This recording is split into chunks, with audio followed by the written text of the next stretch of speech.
आपल्या संस्कृतीमध्ये प्रत्येक सणाला काही ना काहीतरी याचं विशेष बनलं जातं। तर प्रत्येक सणामध्ये असं काहीतरी विशेष आपलं नैवेद्यासाठी आपण बनवतो। तर आता आपले नागपंचमीपासून सण सुरू होतात। तर नागपंचमीसाठी विशेष म्हणजे आपली कोंडी बनवली जाते। तर दरवर्षीप्रमाणे कोंडी छान अशी बनवली जाते आणि नैवेद्यासाठी ही कोंडी ठेवतात। तर चला बघूया। नमस्कार, शर्मिलाज किचनमध्ये तुम्हा सर्वांचं खूप खूप स्वागत। तर आज आपण कोंडी बनवणार आहोत। तर कोंडी बनवण्यासाठी मी आदल्या दिवशी 1 कप तांदूळ भिजत ठेवलेले होते। तर ते दुसऱ्या दिवशी स्वच्छ धुवून मी चाळणीमध्ये नितळून घेतलेत।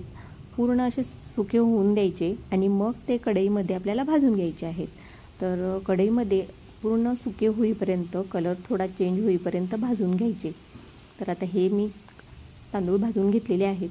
आता ते मिक्सरमधून आपल्याला बारीक करून घ्यायचे आहेत, दळून घ्यायचे आहेत। तर तुम्ही मिक्सरमध्ये नाहीतर तुमच्याकडे जातं असेल तर जात्यामध्ये सुद्धा तुम्ही बारीक करून घेऊ शकता। तर हे आपल्याला गिरणीमधून एकदम बारीक होतं। तर कोंडी बनवण्यासाठी आपल्याला असं रवाळ असं पीठ आपल्याला लागेल, म्हणून मिक्सरमधून मी असं रव्याच्या एवढं असं पीठ काढून घेतलं आहे। तर आता हे मी कढईमध्ये आता करणार आहे। तर एका बाजूने मी दूध आणि पाणी असं निम्मे मी घेऊन उकळत ठेवलं आहे। आता कढईमध्ये तूप घातलं, तूप गरम झालं की त्यामध्ये हे आपण तांदूळ कोंडीचं पीठ करून घेतलं ते घालायचं। आता हे छान असं परतून घ्यायचं, कलर चेंज होईपर्यंत। तर असं ह्या पिठाला असं छान वास, सुगंध सुटतोय। छान असं भाजला गेला की त्यामध्ये आपल्याला हे दूध आणि पाणी मिक्स करून घालायचं आहे। तर दुधाला छान अशी उकळी आली की ह्यामध्ये ओतायचं।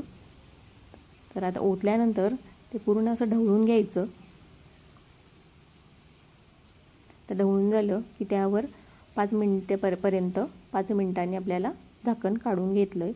आता हे छान असं फुगून येतं पीठ। तर असं जाडसर असल्यामुळे छान फुललं जातं। तर त्यासाठी आपल्याला प्रमाणातच दूध पण घ्यायचं आहे। तर आता हे छान फुलून झालं की त्यामध्ये बारीक करून मी असं गूळ घेतलेला आहे तो घालायचा। तर आपल्याला गूळ आवडीनुसार घालायचा आहे। तर आता हे गूळ घातल्यानंतर पूर्ण असं मिक्स करून द्यायचं।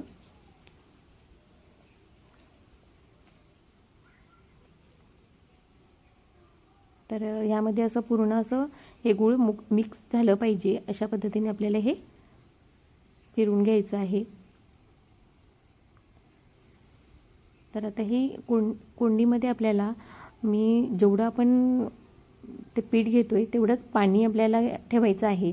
पाणी आणि दूध मिक्स करून, जर तुम्हाला पाणी पण टाकायचं झालं तर पाणीसुद्धा उकळून तुम्ही टाकू शकता।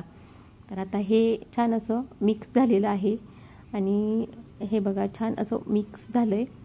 आता ह्यामध्ये आपल्याला वेलची पूड घालायची आहे।